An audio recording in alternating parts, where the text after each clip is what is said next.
আসসালামু আলাইকুম। বাংলা সংবাদে সবাইকে স্বাগত জানাচ্ছি। আমি চিন্তিয়া হক। শুরুতেই সংবাদ শিরোনাম। জাতীয় সরকারের মাধ্যমে সংস্কার বাস্তবায়ন করবে বিএনপি, বলছেন আমির খসরু। এদিকে নির্বাচনে জোট নিয়ে ভাবছে বিএনপি। জানাবো নির্বাচনের আগে মৌলিক সংস্কার হতে হবে, বলছেন সার্জিস।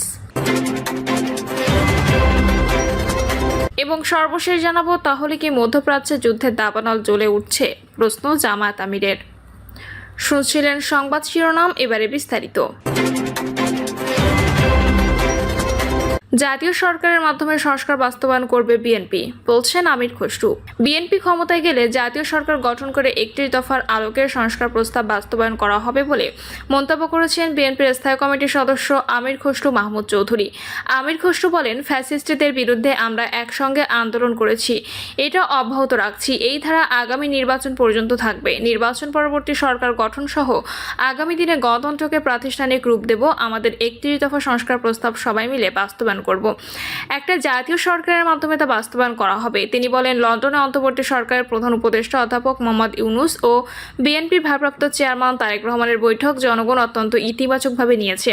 যে আশঙ্কা ছিল সেটা কেটে গেছে। জাতি এখন নির্বাচনের টানেলে প্রবেশ করেছে। এক প্রশ্নের জবাবে আমির খসরু বলেন, নির্বাচনের তারিখ, মনোনয়নপত্র দাখিলের তারিখ, বাছাইয়ের তারিখ, নির্বাচনের দিনক্ষণ সবকিছুর একটা শিডিউল দেওয়া হয়। এটা নির্বাচনের এত আগে কখনো দেওয়া হয়নি। নির্বাচনের কাছাকাছি সময় দেওয়া হয়। সব নির্বাচনেই একই অবস্থা, আমাদের অপেক্ষা করতে হবে। নিশ্চিতভাবে আগামী ফেব্রুয়ারির প্রথমার্ধে নির্বাচনের দিকে আমরা সবাই এগিয়ে যাচ্ছি। গণফোরামের সাধারণ সম্পাদক মোহাম্মদ মিজানুর রহমান বলেন, গত 15 বছর একটা স্বৈরাচারের বিরুদ্ধে আমরা আন্দোলন সংগ্রাম করেছি গণতান্ত্রিক সরকার প্রতিষ্ঠার জন্য। সেই আন্দোলনের ধারাবাহিকতায় গত বছরের 5ই আগস্ট সরকার উৎখাত হয়েছে। নতুন বাংলাদেশ গড়ার একটি বিরল সুযোগ সৃষ্টি হয়েছে। তারপরেও দেশি বিদেশি নানা ষড়যন্ত্রের কারণে নির্বাচন নিয়ে একটি অনিশ্চয়তা তৈরি হয়েছিল। লন্ডনের একটি স্মরণীয় বৈঠকের মাধ্যমে সে অনিশ্চয়তা কেটে গেছে। দেশের ক্রিয়াশীল রাজনৈতিক দলের মধ্যে স্বস্তি ফিরে এসেছে। তিনি বলেন, বর্তমানে যে সংস্কার প্রক্রিয়া চলছে সেখানে বিএনপি, আমরা সহ ক্রিয়াশীল সব দল ভূমিকা রাখছি। সব দল দলীয়ভাবে সেখানে মতামত দিচ্ছে। আমরা ঐকমত্য কমিশনকে জানিয়েছি। যেসব বিষয়ে রাজনৈতিক দলগুলো ঐকমত্যে পৌঁছেছে সেগুলো অনতিবিলম্বে আগামী সংসদে পাশ করার জন্য জাতীয় প্রস্তাব হিসেবে রাখা এবং সেই ব্যাপারে কোনো রকম যেন কালক্ষেপণ করা না হয়। নির্বাচনী জোট নিয়ে ভাবছে বিএনপি। লন্ডন বৈঠকের পর দেশে আগামী জাতীয় নির্বাচনের দিনক্ষণ নিয়ে সৃষ্ট সংশয় কেটে গেছে বলে মনে করে বিএনপি ও ফ্যাসিবাদ বিরোধী যুগপৎ আন্দোলনের শরিকরা। আগামী বছরের ফেব্রুয়ারিতে নির্বাচন ধরে শরিক দলগুলোর শীর্ষ নেতারা এরই মধ্যে কৌশলে নির্বাচনী প্রস্তুতি শুরু করেছেন। আসন চূড়ান্ত না হলেও নির্বাচনী এলাকায় যাতায়াত বাড়িয়েছেন তারা। এলাকায় সাংগঠনিক কার্যক্রমের পাশাপাশি করছেন সুধী সমাবেশ অব্যাহত রেখেছেন, প্রাথমিক গণসংযোগ কর্মসূচিও। তবে আসন বণ্টন নিয়ে মিত্রদের সঙ্গে এখনো পর্যন্ত আনুষ্ঠানিক কোনো আলোচনা করেনি বিএনপি। নির্বাচনের দিনক্ষণ ঘোষণার প্রত্যাশায় থাকা দলটি আসন বণ্টনের কাজটি করতে চায় উপযুক্ত সময়। মূলত নির্বাচন আরও ঘনিয়ে এলে, অর্থাৎ নির্বাচনের তফসিল ঘোষণার পরই এই কাজটি শুরু করতে চায় বিএনপি ও রাজনৈতিক বিশ্লেষকদের অভিমত, লন্ডনে ডক্টর মোহাম্মদ ইউনূস ও তারেক রহমানের মধ্যে ফলপ্রসূ বৈঠকের পর নির্বাচনের দিনক্ষণ নিয়ে সংকট কাটার পাশাপাশি দেশ এবং রাজনীতিও নির্বাচনমুখী হয়েছে। ফলে বিএনপি নির্বাচনী জোট গঠন বা জোটের রূপরেখা কেমন হবে সেটি নিয়েও আলোচনা চলছে। বিএনপি জোট সঙ্গে বিভিন্ন রাজনৈতিক দলও নিজেদের মতো করে চিন্তাভাবনা করছে। বিএনপি তাদের কত আসন ছাড় দেবে, কে কোথায় নির্বাচন করবেন তা নিয়ে তারা এক ধরনের প্রস্তুতি নিতে শুরু করেছেন। জোটের শরিক দলগুলো এখন বিএনপির কাছ থেকে নির্বাচনী জোট গঠনের খুব স্পষ্ট বার্তা আশা করছে।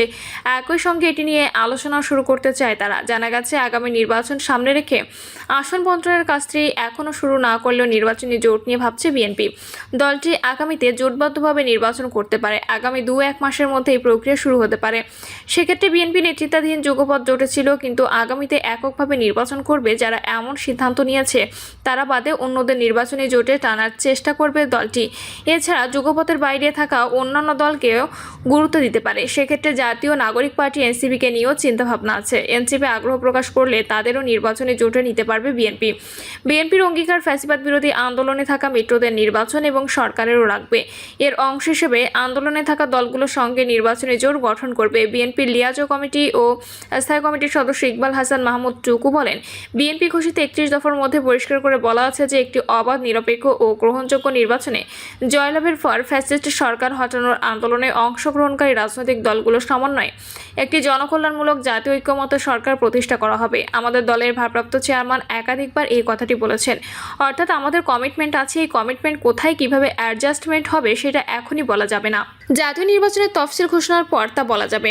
2018 সালের নির্বাচনে বিএনপি নির্বাচনী জোট জামায়াত ইসলামে ছিল এবং তাদের তখন 22টি আসন ছেড়ে দিয়েছিল দলটি। পরিবর্তিত পরিস্থিতিতে এবার জামায়াত এককভাবে নির্বাচন করতে পারে, সেক্ষেত্রে বিএনপির সঙ্গে নির্বাচনী জোটে থাকছে না জামায়াত। ফলে দলটিতে এবার আর কোনো আসন দেওয়ার আলোচনা আসছে না। এদিকে 2018 সালে নির্বাচনী জোটে না থাকলেও পরবর্তীতে ফ্যাসিবাদ বিরোধী যুগপৎ আন্দোলনের নতুন কয়েকটি দল সম্পৃক্ত হয়। জোটে এলে তাদের মধ্য থেকেও কাউকে আসন দেওয়া যেতে পারে। বিএনপি 2018 সালে একাদশ সংসদ নির্বাচনে মিত্রদের 59টি আসন ছেড়ে দিলেও সব মিলিয়ে এবার আসন ছাড়ার সংখ্যা 50টিরও কম হবে বলে জানা গেছে। জানা যায়, এনসিপি গঠনের পর থেকে বিএনপির অভ্যন্তরীণ চিন্তা ছিল যে গণ অভ্যুত্থানের দল হিসেবে তাদের সঙ্গে একটা চমৎকার সম্পর্ক বজায় রাখবে।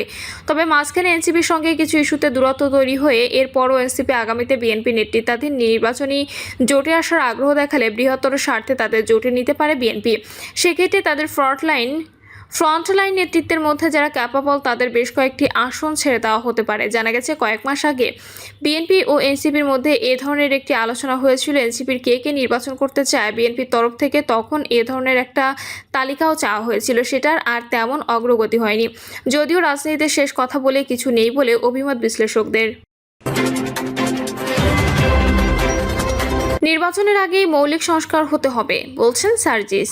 অন্তর্বর্তীকালীন সরকারকে দুর্বল হিসেবে দেখতে চাই না। নির্বাচনের আগে মৌলিক সংস্কারের ব্যাপারে আমাদের কোনো ছাড় থাকবে না। খুনিদের বিচারের বিষয়ে আমাদের কোনো আপোষ থাকবে না। জুলাই ঘোষণাপত্র জুলাই মাসে দেওয়ার ক্ষেত্রেও কোনো আপোষ থাকবে না বলে মন্তব্য করেছেন জাতীয় নাগরিক পার্টির উত্তরাঞ্চলের মুখ্য সংগঠক সার্জিস আলম বলেন, অন্তর্বর্তীকালীন সরকার যদি নিজেদের দুর্বল হিসেবে প্রকাশ করে তবে তা হবে গণ অভ্যুত্থানের রক্তের সঙ্গে সবচেয়ে বড় প্রতারণা। প্রথম সারির 7টি দলের মধ্যে 6টি দল যখন একটি সংস্কারের প্রশ্নে একমত হয়, তখন অন্তর্বর্তী সরকারের এবং ঐক্যমত্য কমিশনের কাছে যদি একটি দল বড় হয়ে যায় তবে অন্তর্বর্তীকালীন সরকার গ্রহণযোগ্যতা হারাবে। আমরা প্রত্যাশা করি অন্তর্বর্তীকালীন সরকার তাদের দায়বদ্ধতা ভুলে যাবে না। সার্জিস বলেন, বিগত দিনে আওয়ামী লীগ, ছাত্রলীগ, যুবলীগকে চাঁদাবাজির জন্য ব্যবহার করেছে, ক্ষমতার অপব্যবহারের জন্য ব্যবহার করেছে, মাদকের সিন্ডিকেটের জন্য ব্যবহার করেছে, নিরপরাধ মানুষকে নির্যাতন করার জন্য ব্যবহার করেছে, অন্য রাজনৈতিক দলের নেতাকর্মীদের হয়রানির জন্য ব্যবহার করেছে। নতুন বাংলাদেশে কিছু সংগঠন একই কাজ করার চেষ্টা করছে। আমরা মনে করি নতুন বাংলাদেশে আওয়ামী লীগ ছাড়া কেউ আমাদের শত্রু নয়, আমরা তাদের প্রতিযোগী মনে করি। তবে কেউ যদি আবারও অপকর্ম করে তার বিরুদ্ধে আমাদের দাঁড়াতে হবে। আমরা স্পষ্ট করে বলি, জনগণের অভ্যুত্থান পরবর্তী যে আকাঙ্ক্ষা তা পূরণ হয়নি বলে এনসিপিকে রাজনৈতিক দল হিসেবে আত্মপ্রকাশ করতে হয়েছে। জাতীয় যুব শক্তির আত্মপ্রকাশ হয়েছে। যাদের ধান্দাবাজির ইচ্ছে নেই তারাই যুব শক্তিতে আসবে। বর্তমানে যেসব রাজনৈতিক দল সক্রিয় হয়েছে কেউ আমাদের প্রতিপক্ষ নয়, তবে কেউ যদি অপকর্মে জড়ায় তবে তারা আমাদের প্রতিপক্ষ হয়ে যাবে। তাহলে কি মধ্যপ্রাচ্যে যুদ্ধে দাবানল জ্বলে উঠছে? প্রশ্ন জামায়াত আমিরের। যুক্তরাষ্ট্রের আল উদেইদ বিমান ঘাঁটি লক্ষ্য করে রাতে ক্ষেপণাস্ত্র হামলা চালিয়েছে ইরান। এরপরই মধ্যপ্রাচ্যে থমথমে পরিস্থিতি বিরাজ করছে। ইরানের ক্ষেপণাস্ত্র হামলার পর থেকে কাতার, আরব আমিরাত, বাহরাইন, কুয়েত সহ মধ্যপ্রাচ্যের কয়েকটি দেশের আকাশসীমা বন্ধ ঘোষণা করা হয়েছে।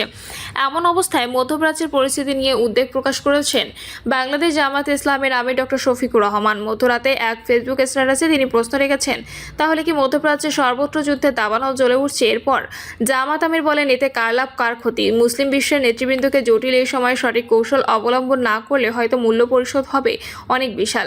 ডক্টর শফিকুর রহমান বলেন, সবাইকে দায়িত্বশীল ভূমিকা পালন করতে হবে, এর কোনো বিকল্প নেই।